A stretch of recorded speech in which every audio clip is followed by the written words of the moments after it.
Aí, vem pra cá, pra gente comentar o tema final também. Vem, não corra não, corra não. Eu já vou jogar pros meninos. Então, ó. Religiosa médica é assassinada no Congo por jihadistas. Irmã Marie Silva prestava serviço no Centro de Saúde de Referência Maboia. Baixa aí. Bora, diretor. Irmã Marie Silva, de nome impronunciável. É. Uma jovem médica da congregação das Irmãzinhas da Apresentação de Nossa Senhora no Templo foi morta no ataque que as forças jihadistas realizaram contra o Centro de Saúde de Referência de Maboia, nordeste do Congo, em 20 de outubro passado. Os agressores das chamadas Forças Democráticas Aliadas, grupo ligado ao Estado Islâmico, também mataram outros 6 pacientes naquele complexo de saúde. Os jihadistas ainda roubaram drogas e equipamentos médicos e incendiaram o hospital. Relata o site persecution.org. Quando os habitantes de Maboia ouviram os tiros no meio da noite, correram para se esconder nos arbustos próximos. Ao retornar, contemplaram o corpo queimado da religiosa junto aos outros assassinados. Eu acho que tá bom, né? Tá. E pronto. Porque nós trouxemos essa notícia. Claro, a importância é óbvia. O Congo não é um lugar. O Congo não é um lugar fácil para religiosos ou cristãos. Em 2 de fevereiro, o sacerdote foi assassinado no território de Lubero, quando voltava para sua paróquia na diocese de Butembo-Beni, a mesma onde foi assassinada a irmã Marie Silva. Em 4 de outubro passado, 20 cristãos foram mortos em Kainama, Kivu do Norte, aparentemente também por ataques das chamadas Forças Democráticas Aliadas. Por que a gente trouxe isso aí, pessoal? Claro, a importância, né? A gente saber como as pessoas estão sofrendo, os cristãos estão sofrendo terrivelmente, um martírio de sangue mesmo, ao redor do mundo ainda hoje. E, portanto, nosso martírio aqui, nosso sofrimento, nossa desesperança por os rumos políticos do país, são nada, né? Essas coisas são nada. É salvação para outros, né? Entendeu? E aí, o que é fundamental, e por isso que eu chamei Eduardo também, pra gente tratar de um tema mais profundo do que é, o que é que nós estamos fazendo aqui de fato. Porque essa irmã, talvez ela não esperasse que fosse a hora dela.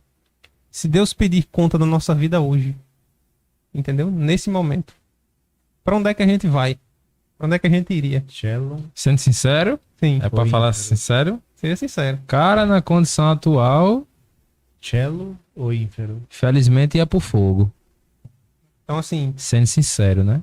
E é o que realmente importa na vida, né? É nosso destino eterno. Tudo vai passar, política vai passar, tudo vai passar. E se nós não nos atentarmos para o que realmente importa, aí, meu amigo, já era, né? Então, assim, queria que a gente falasse, vou jogar para vocês também, vou comentar, vai comentar também. Primeiro, tá? A gente pode falar da vida eterna, do reino dos céus e tudo mais. Mas por que nós somos católicos de fato? O que é que nos levou a isso? E quem é o homem católico? Né? Quem é o ser humano de fato? Porque se a gente não souber quem a gente não sabe nem para onde ir. Né? Tem aquela coisa de, para quem não sabe onde vai, todo qualquer caminho, lugar serve. Né? É. Então, quem nós somos de fato? Quem é o homem católico, a identidade católica? E por que somos católicos? Por que nós somos católicos? Bom, quer começar, Rodrigo? Não pode ficar à vontade, não? Assim. Bom, eu penso da seguinte forma, né? Cada um aqui teve uma experiência com Jesus Cristo. E eu, assim, diante da minha... Quando era criança, adolescência, não tive nenhuma experiência, né? Não tive nenhuma experiência com Jesus Cristo. Uma coisa muito superficial pelos pais, nada muito aprofundado.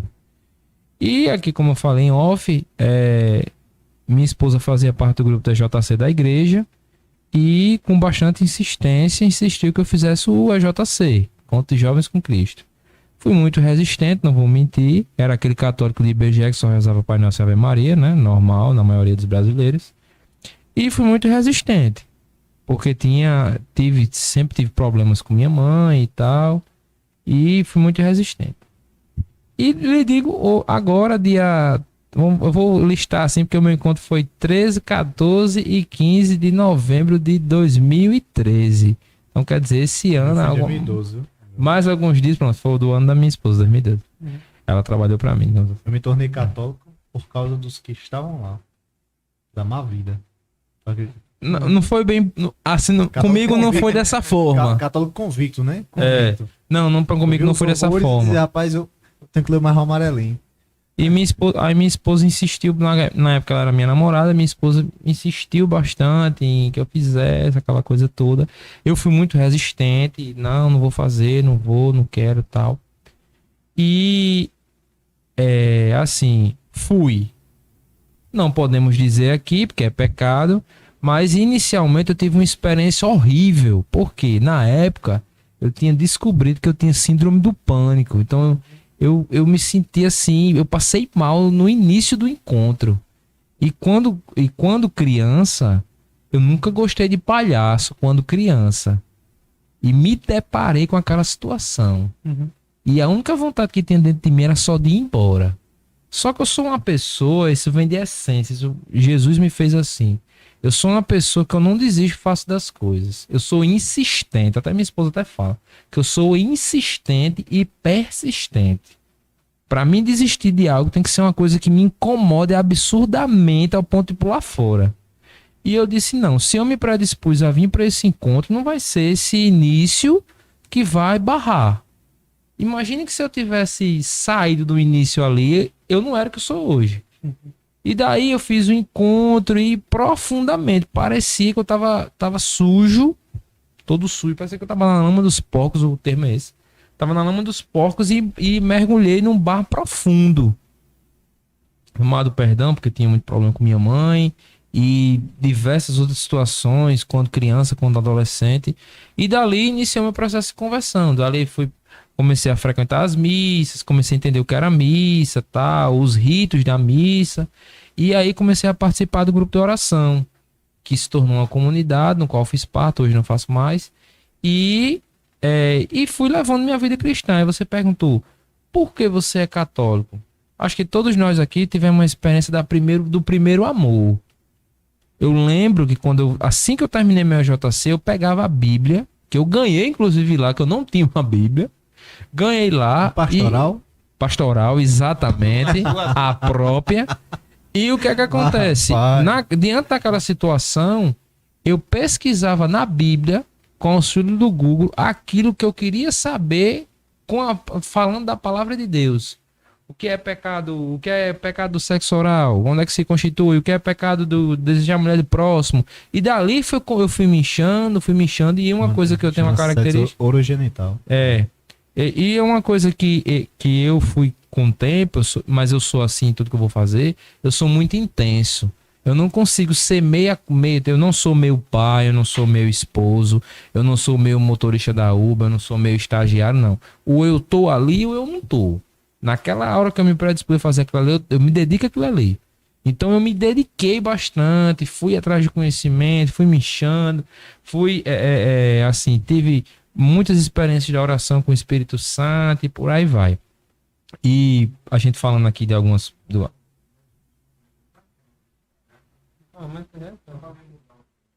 E a gente falando aqui sobre a questão do pecado contra a castidade, né?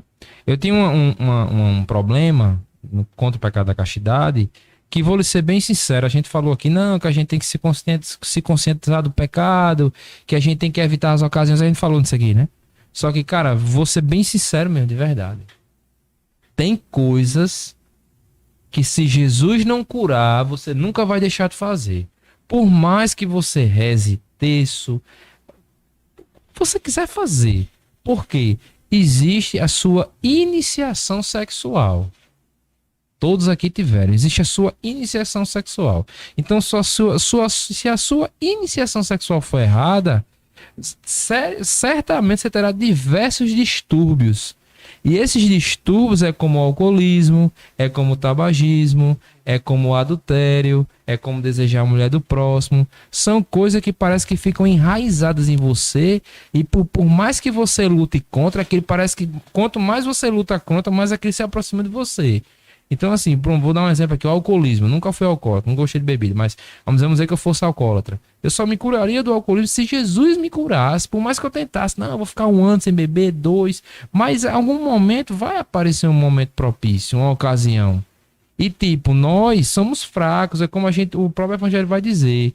O espírito está pronto, mas a carne é fraca. Somos fracos. Por mais que rezemos, por mais que pedimos a graça de Deus, por mais que evitemos.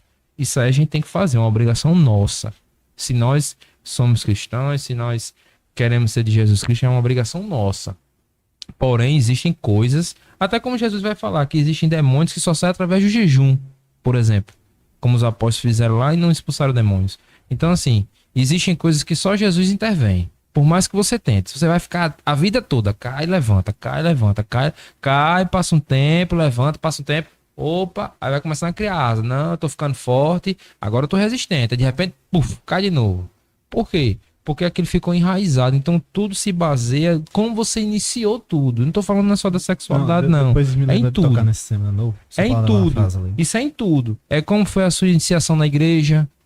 Como foi sua iniciação na igreja? Você teve algum problema com padres, com pessoas da igreja? Porque tem pessoas que deturpam. Então, se eu hoje fosse levar em consideração das igrejas que eu fui, das igrejas que eu passei, e as coisas que eu vi, eu nem era católico mais. Porque a gente tem que ser católico, é como o amor. A gente tem que ser, é uma decisão. Você perguntou, por que você é católico? Porque baseado em tudo que eu conheci, baseado em tudo que eu vivenciei, das experiências de oração que eu tive, das experiências que eu tive na comunidade, das minhas experiências no dia a dia, inclusive tive uma experiência de um milagre. O meu carro hoje é um milagre. Era um impossível que se tornou possível. Então, assim, pedindo uma intercessão de Nossa Senhora. Então, assim, foram várias experiências que eu tive na minha vida. Então, hoje eu posso dizer a você que eu sou católico por convicção. Porque baseado em tudo que eu vivenciei, na palavra de Deus, nas experiências de oração, nos acontecimentos da minha vida pessoal, meu casamento, meu filho, meu apartamento, meu carro, os empregos, as coisas que aconteceram. E irão acontecer outras coisas a mais que me foram reveladas. Então, assim, baseado nisso eu me tornei católico. E eu sou católico, não sou aquele católico, não, mas por que tu é católico? Ah, não sei, não. Eu sou católico por convicção, porque eu sei que é a única igreja de Cristo. Eu sei que é a sucessão apostólica. Eu sei que não tirou livros da Bíblia. Eu sei que é por convicção, porque tudo que está ali é a verdade. Tudo que a gente faz na igreja católica, você não vai ver em canto nenhum. Você não vai ver na igreja protestante, você não vai ver no budanismo, você não vai ver em nada, em canto nenhum. Só o pecado. Então, então eu sou católico por essas coisas que eu vivenciei. Aí você falou para mim jogar para Rodrigo da questão como deve ser o homem católico. O homem católico deve ser, assim, não é um exemplo político, mas só para a gente entender o contexto. É como as manifestações que a gente está tendo aqui. Pode ser que essas manifestações não dê absolutamente nada, mas demonstra a revolta da população. Que a população não é tipo Bolsonaro incentivou algo parecido, mas tipo assim, é a revolta de quem sabe que o mal vai imperar novamente. E você fala, não, Deus castiga, realmente Deus castiga. O problema de tudo é que nós aqui, que somos responsáveis pelo nosso voto e não corroboramos com isso, vamos pagar por aqueles que inconsequentes, né? Sem julgar ou não, mas de uma certa forma tem muita gente que se diz cristão que votou em Lula, cara. É inconcebível. Aí você vai me perguntar, mas por que você tá julgando? Quem é você? Cara, um cara que defende aborto, ideologia de gênero, banheiro transexo, uma série de coisas. Comunismo, ditadura, uma série de coisas. Vou listar aqui o plano do PT que Bolsonaro falou no debate. É só coisa diabólica, bicho. E eu acredito que Lula se elegeu mais por conta da revolta, o ódio que as pessoas têm dele, da figura dele, e do que ele, em alguns momentos errôneos, fez na pandemia, do que pelo que de fato o governo que ele foi. Só que existe, como até a própria mulher dele disse, Michele Bolsonaro disse, apesar de ser protestante, não é uma luta de direita e esquerda, é uma luta de ideologias, é uma luta de ideologia do bem e ideologia do mal, apesar de ter os defeitos. Cada um tem seus defeitos, a direita tem seus defeitos, o liberalismo tem seus defeitos e o comunismo é uma coisa totalmente diabólica. Eu tô me sentindo nos últimos dias, vou mentir aqui, tô revoltado, tô me sentindo como se eu tivesse em 2015 no impeachment de Dilma. Só que na verdade eu tô voltando à cena do crime. E para finalizar, o crime compensa. Não compensa você roubar, você... Tem um celular novo, me diga, pô, roubar de você. Viu? Compensa. Andar com dois agora. Sabe? Se eu for preso, eu sou solto. E assim como, assim respeitando, né, meu amigo, meu colega, uma pessoa que eu admiro muito, que é Felipe Mateus, que é um cara que detém muito conhecimento, mas assim, Ele falou aqui nos programas anteriores, mas eu não acredito. Já existem evidências que, assim, se deixar, a gente vai virar uma ditadura. Porque eu fui procurar saber o que era uma ditadura e como se torna uma ditadura. Na Venezuela não começou assim, não. O demônio, olha só a ação do demônio, que a gente tá falando aqui da ação do demônio.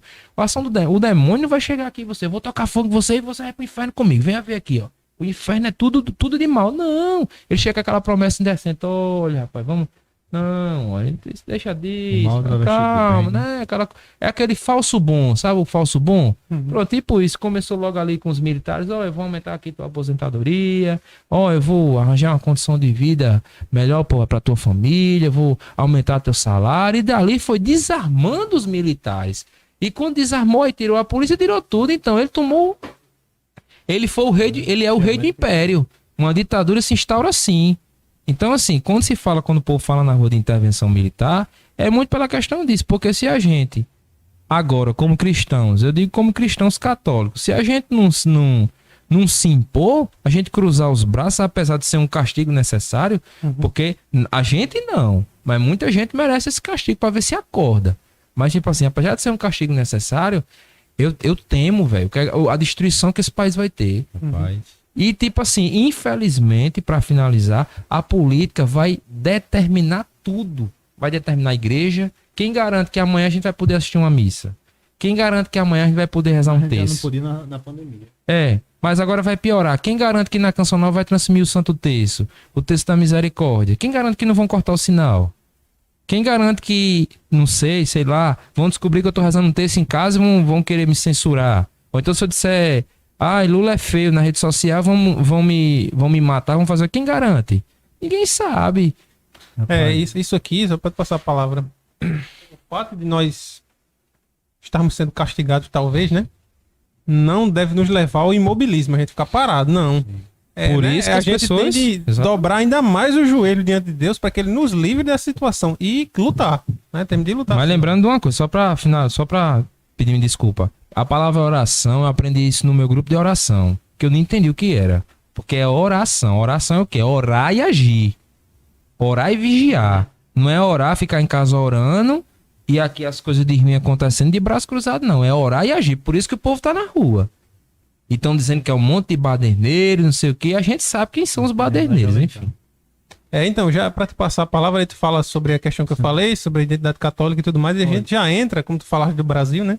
A gente já junta tudo para falar da história da nossa salvação e da vocação do Brasil. Né? Em resumindo essa prática que ele fez, eu não tenho medo de ditadura nenhuma. Eu tenho medo de o povo saber da desgraça que eu sou. Esse é o meu maior medo. Eu tenho medo de não conseguir levar Jesus para minha família. Esse é o meu medo. Só medo. Com relação à frase que eu pedi para lembrar, sobre as tentações, você se deleitar nele, primeira carta de São Pedro, capítulo 5, versículo de 8 a 11.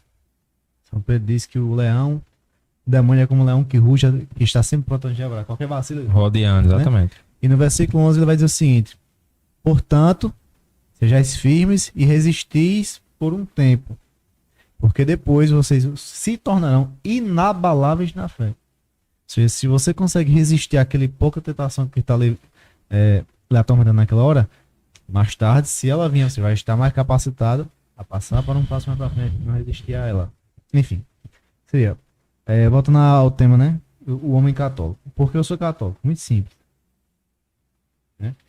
Muito simples. Sou católico, em primeiro lugar, porque Jesus Cristo é Deus. Sou católico porque Jesus Cristo, sendo Deus, ele nos dá a sua igreja. Os dois pilares que eu aprendi dentro de casa: amar a Deus e a sua igreja.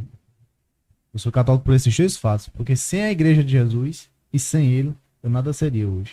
Porque no meu nascimento ela me dá o batismo. Na minha morte me dá a unção dos enfermos. A extrema-unção. Então eu devo tudo a ela. Então por isso que eu sou católico, né? E o homem católico, se você for falar de acordo com a sua vocação, a nossa vocação primária é amar e servir a Deus, né? E determinado do estado de vida que você escolheu, né?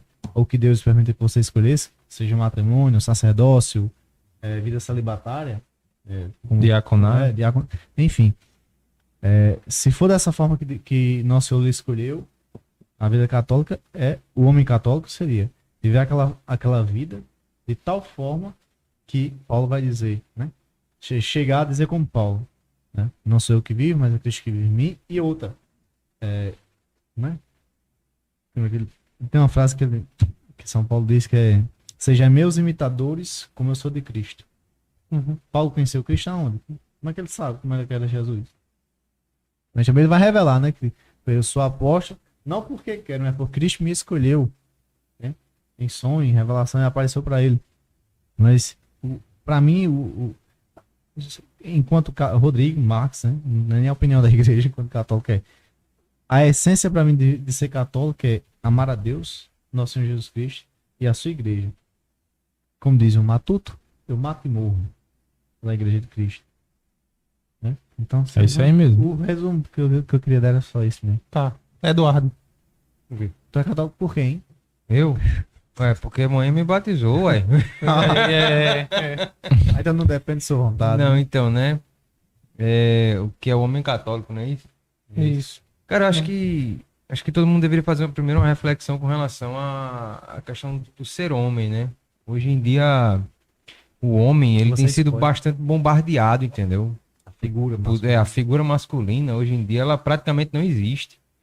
O homem aceito hoje, ele é um homem efeminado. Se afeminou todo. Brinquinho. Tá entendendo? Seja feito. Falar grosso, ser mais, tipo assim, mais brucutu, vou dizer assim. Menino, isso dependendo do lugar que você vai agir assim, vai dar muito errado pra você. Então, tipo assim, só que assim, é por isso que a sociedade tá doente. Porque falta homem. Entendeu? Falta homem. Por exemplo, na guerra, me lembro agora dessa história da guerra da Ucrânia, né? Eu vi que várias pessoas tinham fugido, né? De lá, da Rússia, inclusive, também, né? Aí eu só vi os memes na internet, né? Bem, já que as mulheres queriam direitos iguais, né? Podem ir, vá lá, né? E deixa ele. Então. Né? Vai lá, né? No meu lugar, quer lá enfrentar a guerra. Ninguém nessa hora é feminista, né? E é preciso entender, a uma sociedade, coisa ela interessante. precisa entender. Não é que o homem quer tomar o lugar da mulher ou algo desse tipo, não.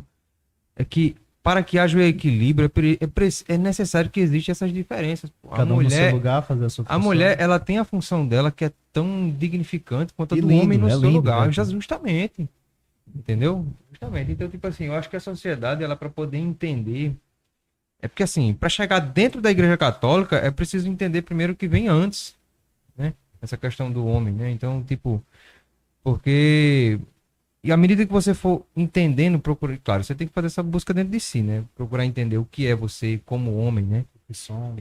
E aí sim você vai progredindo, até que você vai chegar nessa questão do direito natural, e aí você vai começar a entender que Deus sempre quis assim, né? Então, essa questão da maternidade, da paternidade, que já entra também, né? Que é o complemento, eu posso dizer que é o desabrochar daquilo que é o homem, né? Claro que existe o homem na vida religiosa, mas se a gente não for colocar essa questão da vida religiosa na equação, porque isso já é uma coisa divina, mas o aflorar do homem é a paternidade. Ele vem, né? E aí ele se torna pai, vou dizer assim, né? E Maturidade. cuidar de sua prole, né? E é isso que faz Maturidade. O sacerdote, os filhos são o os próprio fiéis, povo, o rebanho, tá entendendo? É a Pai de maturidade. né? Onde ele- muitos. Mas é tipo assim, então, eu acho que essa questão do homem, né, católico em si, ele tem que entender essas coisas, né, de saber como se portar, para onde ir, para onde vai, o que eu tenho que fazer. Viver bem a moral. Viver como São José vivia. Pois é, né? A exemplo, né, de paternidade excelente, você Saber pode se ver São vestir. José, né? E Nosso Senhor Jesus Cristo, a princípio, né? Até porque a paternidade, ela provém de Deus, né? E digo mais, Eduardo. Uma coisa é você ser homem, outra coisa é você se portar como homem. Você dá um aperto de mão no cara e acaba, epa, espera aí, vai quebrar minha mão. Pelo amor de Deus, É, homem. porque hoje em dia já tá tão Né? degradado o negócio que... Enquanto esses tem reflexos pessoas homossexuais que eu apertar a mão é mais firme do que certos caras que eu conheço. Entendeu? Então, essa figura masculina que o Eduardo tá descrevendo, ela é muito forte, pô, tipo, principalmente dentro da casa, né? Católica. A figura de homem que os seus filhos vão ter é de um homem frouxo, que a mãe tem mais papel de homem do que o pai, ou vice-versa, né? O pai se comporta de tal forma tão responsável que às vezes usurpa as funções da mãe e a criança perde o foco. Quem é meu pai, quem é minha mãe? Porque papai, não que Ah